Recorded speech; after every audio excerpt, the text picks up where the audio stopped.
एक सीक्रेट जो मैंने मसीह में सीखा है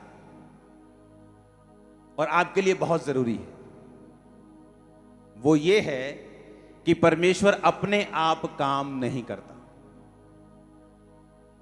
और ये सीक्रेट बड़े ध्यान से आपको सुनना पड़ेगा। एक व्यक्ति जो ज्यादा टेस्टिमनीज को लेकर ज्यादा काम कर रहा है, उसके पीछे परमेश्वर का कोई पक्षपात से भरा हुआ हाथ नहीं, बल्कि उस व्यक्ति की वचन के अंदर की समझ है जो उसने दूसरों से ज्यादा ली है। अगर पतरस के अंदर वचन की समझ और रेवलेशन ज्यादा थी कि जब यीशु मसीह ने उससे पूछा चेलों से कि कौन हूं मैं, बताओ तुम क्या समझते हो कि मैं कौन हूं। पतरस, याकूब और यूहन्ना खास चेले थे। खास मतलब ऐसा खास नहीं कि परमेश्वर के खास थे, खास ऐसा कि प्रभु से ज्यादा प्यार करते थे। और जब बड़ा काम कोई करने होता था, 12 साल की जो बच्ची को परमेश्वर ने जी उठाया था, तो सिर्फ पतरस, याकूब और यूहन्ना को अंदर लेके गए और बाकियों को 9 को बाहर छोड़ दिया। जब परमेश्वर पहाड़ पे थे और उनका चेहरा चमका और कपड़े चमके, तब भी वो 3 चेले परमेश्वर के साथ थे, बाकी 9 नहीं थे। जब आत्मिक रेवलेशन आप में ज्यादा है, जब परमेश्वर ने पूछा मैं कौन हूं, तो चेले बोले कोई तुझे कहता है तू यर्मिया है, कोई कहता है तू एलिया है, तू एलीशा है, तू ये है, तू वो है। अच्छा पतरस, तुम्हें क्या लगता है मैं कौन हूं? तू जीवते परमेश्वर का पुत्र मसीह है। सुनो, बाकी चेले लोगों की भी सुनते थे, लोग क्या कहते हैं। साहब ना रहियो प्रभु दे नाल, भले पता कोई नहीं गा। और 3 जो थे उन्होंने पूरा दिल जान परमेश्वर को दे दिया था, जीना मरना परमेश्वर के साथ कर लिया था। और जब आप ध्यान से उनका रिजल्ट देखेंगे तो परमेश्वर ने कहा पतरस से कि तू एक पत्थर है, मैं तुझ पर अपनी कलीसिया बनाऊंगा। भविष्यवाणी के मुताबिक जो उन 12 चेलों का अगुवा था वो यहूदा इस्करियोती था, क्योंकि याकूब की पुस्तक में याकूब के उस बच्चों के ऊपर प्रोफेसी थी उत्पत्ति में कि यहूदा के पास राजदंड होगा। ध्यान से समझना इस बात को। और परमेश्वर ने यहूदा को पैसों की थैली दी थी, यानी उसे ट्रेजरर बना दिया था। मतलब क्या? उसे खजांची बना दिया था।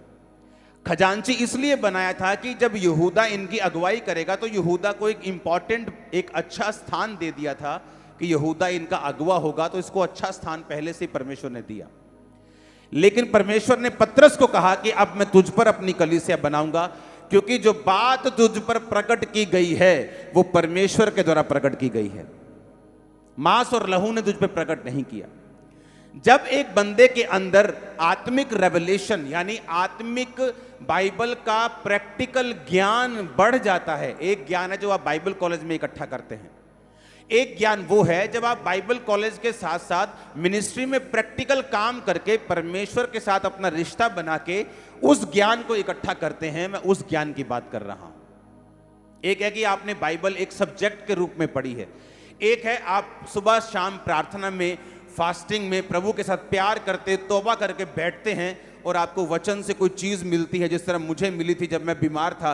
हे मेरे प्रिय भाइयों, हियाव बांधो, दृढ़ रहो, क्योंकि तुम जानते हो मसीह में की गई मेहनत कभी व्यर्थ नहीं जाती। 1 कुरिन्थियों 15 उसकी 58 में लिखा हुआ वो वचन मेरे लिए रेमा वचन बन गया कि परमेश्वर ने मुझसे आज बात की है कि अगर मैं मेहनत करूंगा तो मेरी मेहनत व्यर्थ नहीं जाएगी। उस वचन ने मुझे छुआ, मैंने मेहनत करने लगा। वो मेरे लिए आत्मिक ज्ञान था जिसने मुझे शारीरिक रूप में ब्लेस किया। आप समझ रहे मेरी बात को कि नहीं? जब पतरस के ऊपर वो ज्ञान आया जो आत्मिक था और रेवलेशन वाला था, प्रैक्टिकल ज्ञान था, तब परमेश्वर ने कहा अब मैं धरती पर भी तेरे ऊपर एक कलीसिया बनाऊंगा। और जब 120 लोगों के ऊपर पवित्र आत्मा उतरा तो उनकी अगुवाई करने वाला पतरस था, और पतरस ही था जो आगे लगकर प्रचार कर रहा था। समझ आई इतनी बात? इसका मतलब यह है कि जब आत्मिक ज्ञान, बाइबल की प्रैक्टिकल नॉलेज, बाइबल की शक्ति वाला ज्ञान जब आप बाइबल पढ़कर अपने लिए खास ग्रहण करते हैं, तो धरती के ऊपर भी आपकी ब्लेसिंग्स और आपका प्रभाव दूसरों से ज्यादा होता है। अब सुनो मेरी बात, ये एक सीक्रेट है कि परमेश्वर अपने आप काम नहीं करता। प्रेरितों के काम 2 उसकी 1 से 18 आयत लिखा, जब पेंटिकोस का दिन आया तो वो सब एक जगह इकट्ठे थे। एकाएक आकाश से बड़ी आंधी की सनसनाहट का शब्द हुआ, जिससे सारा घर जहां वो बैठे थे गूंज गया। आग किसी जीभ में उन्हें फटती हुई दिखाई दी और उनमें से हर एक के ऊपर आ ठहरी। वो सब पवित्र आत्मा से भर गए और जिस तरह आत्मा ने उन्हें बोलने की सामर्थ्य दी, वो अन्य अन्य भाषा बोलने लगे।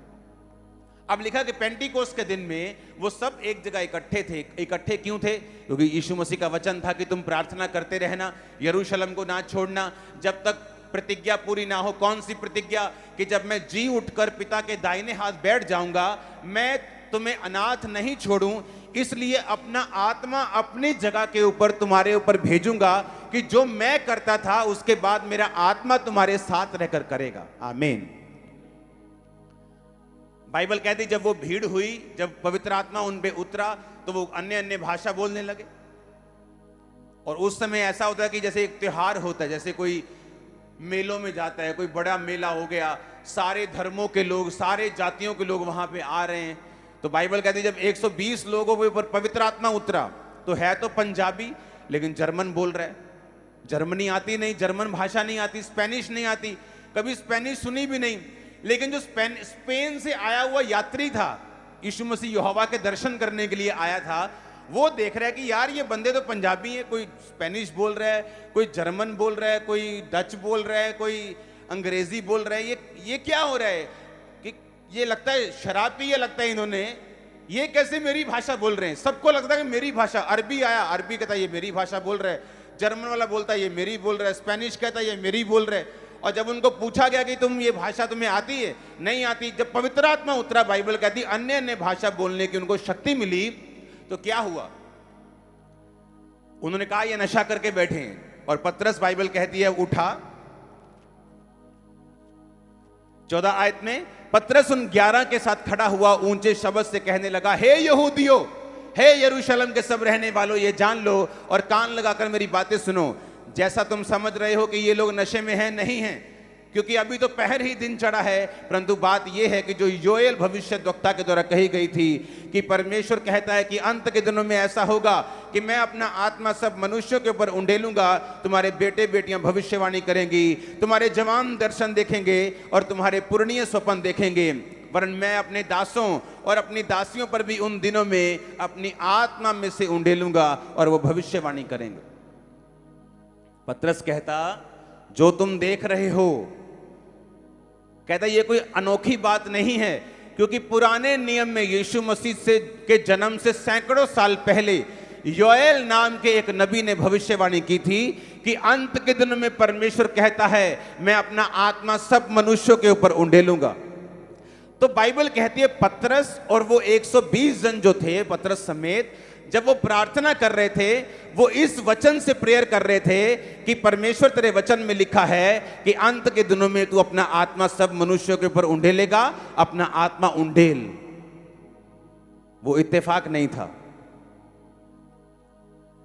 ऐसा नहीं था कि वो प्रेयर कर रहे थे कि प्रभु मैनू चंगा कर दे, प्रभु मैनू आशीष दे दे, और उतरा है पवित्र आत्मा। ऐसा नहीं था। वो एक सोची समझी की गई प्रार्थना थी। आप मेरी बात समझ रहे कि नहीं? आप समझे कि नहीं? एक सोची समझी बिब्लिकल प्रेयर थी कि वचन में लिखा है कि आत्मा उतरेगा अंत के दिनों में। और यीशु मसीह भी बोल के गए हैं, यरूशलेम मत छोड़ना जब तक प्रतिज्ञा, यानी उस आत्मा की प्रतिज्ञा पूरी ना हो, वो तुम पे ना उतरे। जो उनके साथ हुआ वो सोची समझी बिब्लिकल एक प्रार्थना थी जो उत्तर को लेके आई। प्रेरितों के काम में जो चर्च थी, जो एक्ट्स वाली चर्च थी, जो प्रेरितों की चर्च थी, बाइबल कहती है वो वचन को जानने वाली कलीसिया थी। अपनी लाइफ की हर घटना को वो वचन के साथ जोड़ते थे। और सबसे अच्छी बात देखो क्या थी? उनके पास नया नियम नहीं था जो आप पढ़ रहे हो अभी, वो खुद ही नया नियम थे। पुराने नियम पढ़ते थे, वो पुराना नियम पढ़ते, पुराने नियम से निकालते थे कि वचन में कहां लिखा है यीशु मसीह के बारे में, कहां लिखा है भविष्यवाणी, कहां यह वचन है कि पवित्र आत्मा तुम पे उतरेगा, कहां यह वचन लिखा है। प्रेरितों के काम 4 उसकी 23 से 31 आयत, ये उस वाक्य को दर्शाता है जब पतरस जो था और यूहन्ना जो था, जो जब एक लंगड़े को चंगा करते हैं, जब वो चर्च के बाहर पड़ा रहता था, भीख मांगता था, और पतरस और यूहन्ना ने देखा और कहा कि उठ और खड़ा हो जा। बाइबल कहती वो उठा और खड़ा हो गया और नाचने लगा, टापने लगा, और तो लोग उसे पकड़ के ले गए, बोलने कि ये वही लंगड़ा है जो 40 साल का करीबन उम्र है उसकी, और ये चंगा हो गया। किसने चंगा किया? पतरस ने। पकड़ लो। पतरस और यूहन्ना को पकड़ के ले गए महायाजकों के पास, और महायाजकों ने बोला, ओए किसने तुम्हें अधिकार दिया लंगड़ा जी, क्या किया तुमने? कहता हमने यीशु मसीह नासरी के नाम में उसे चंगा किया, जिसको तुमने तो क्रूस पर चढ़ा दिया, और उसी के नाम में इस लंगड़े व्यक्ति के साथ चंगियाई की गई है। उन्होंने धमका दिया, मारने लगे पहले तो लोग उनको बोलने लगे, अंदर ही उनकी मंडली के लोग, कि अगर ये परमेश्वर का काम है तो तुम भी नाश हो जाओगे। शैतान तो किसी लंगड़े को चंगा नहीं कर सकता, अगर परमेश्वर ने किया तो छोड़ दो परमेश्वर के ऊपर। बाइबल कहती जब उनको धमका कर छोड़ दिया गया, वो अपने साथियों के पास आए। वो छूटकर अपने साथियों के पास आए, जो कुछ प्रधान याजकों और पुरनियों ने उनसे कहा था उनको सुना दिया। ये सुनकर 4 की 24 आयत, उन्होंने एक चित्त होकर ऊंचे शब्द से परमेश्वर से कहा, हे स्वामी तू वही है जिसने स्वर्ग और पृथ्वी और समुद्र और जो कुछ उसमें है बनाया। तूने पवित्र आत्मा के द्वारा अपने सेवक हमारे पिता दाऊद के मुख से कहा, अन्य जातियों ने हुल्लड़ क्यों मचाया, देश देश के लोगों ने व्यर्थ बातें क्यों सोची। ये कहां लिखा है वचन? भजन संहिता में। कहां लिखा है ये वचन? और जब वो प्रेयर कर रहे थे तो अपनी लाइफ को कंपेयर कर रहे थे, कहां इस घटना के लिए वचन कहां लिखा है। भजन संहिता का वचन निकालकर कहते हैं कि अन्य जातियों ने हुल्लड़ क्यों मचाया, देश देश के लोगों ने क्यों व्यर्थ बातें सोची। प्रभु और उसके मसीह के विरोध में पृथ्वी के राजा खड़े हुए और हाकिम एक साथ इकट्ठे हो गए, क्योंकि सचमुच तेरे सेवक यीशु के विरोध में जिसका तूने अभिषेक किया, हेरोदेस और पिन्तुस पिलातुस भी अन्य जातियों और इस्राएलियों के साथ इस नगर में इकट्ठे हुए, कि जो कुछ पहले से तेरी मति, तेरे सामर्थ्य और तेरी इच्छा से ठहरा था वही करें। हे प्रभु, उनकी धमकियों को देख और अपने दासों को वरदान दे कि तेरा वचन हम बड़े हियाव के साथ सुनाएं। चंगा करने के लिए अपने तू हाथ बढ़ा और चिन्ह और अद्भुत काम, साइंस एंड वंडर्स, जो इस चर्च का नाम भी है, तेरे पवित्र सेवक यीशु के नाम से किए जाएं।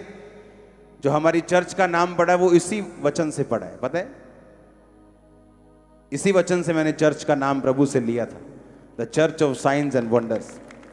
और लिखा, जब वो प्रार्थना कर चुके, वो स्थान जहां वो इकट्ठे थे हिल गया और वो सब फिर से पवित्र आत्मा से परिपूर्ण हो गए और परमेश्वर का वचन सुनाते रहे।